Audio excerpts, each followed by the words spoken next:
ازيكم عاملين ايه؟ يا رب تكونوا بخير وكويسين. لو لأول مرة بتشوفوني ما تنسوش تعملوا لايك للفيديو واشتراك للقناة وتفعلوا زر الجرس علشان يوصل لكم كل جديد على قناتي، وتعملوا مشاركة للفيديو.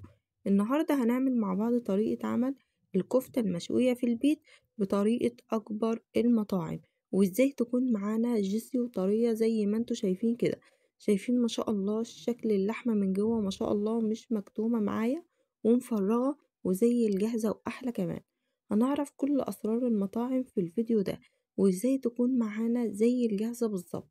عندنا المقادير بتاعتنا: نص كيلو من اللحمة، عليها 100 جرام من السمين، وعندنا بصلة كبيرة هنفرمها في الكبة أو هنبشرها ناعم، وهنبدأ اللي احنا نصفي المية بتاعة البصلة، هناخد التفل بس بتاع البصل. وعندنا ربع كوب من الخضرة كده زي ما انتوا شايفين، هنقطعها قطع صغيرة أو البقدونس.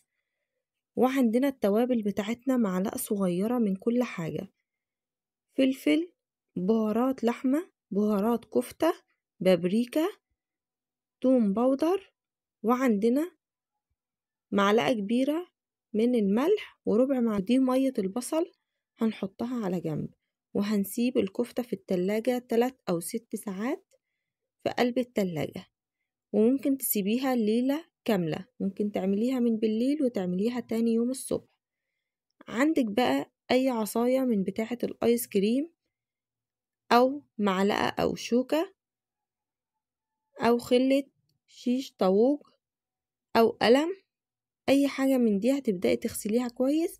وبعد كده هتبدأي تاخدي قطعة من اللحمة كده بين ايديكي، وبعد كده تبدأي تعملي بصبعك الكبير والصابع اللي جنبه كده، تعملي خطوط زي ما انا بعمل كده علشان تكون معاكي نفس الجاهزة بالظبط. طبعا احنا بنشغل الفرن قبلها على حرارة 200 زي ما انتوا شايفين كده. صبعت الكفتة، شايفين من نص كيلو لحمة هتعملي حوالي من 20 صابع كفتة. انا عملت الكمية اللي انتوا شايفينها دي وفاض عندي باقي الكفتة كده، ممكن تعمليها في اي يوم تاني. بعد كده هبدأ اللي انا اخد مية البصل دي وادهن بيها الكفتة كده بالفرشة.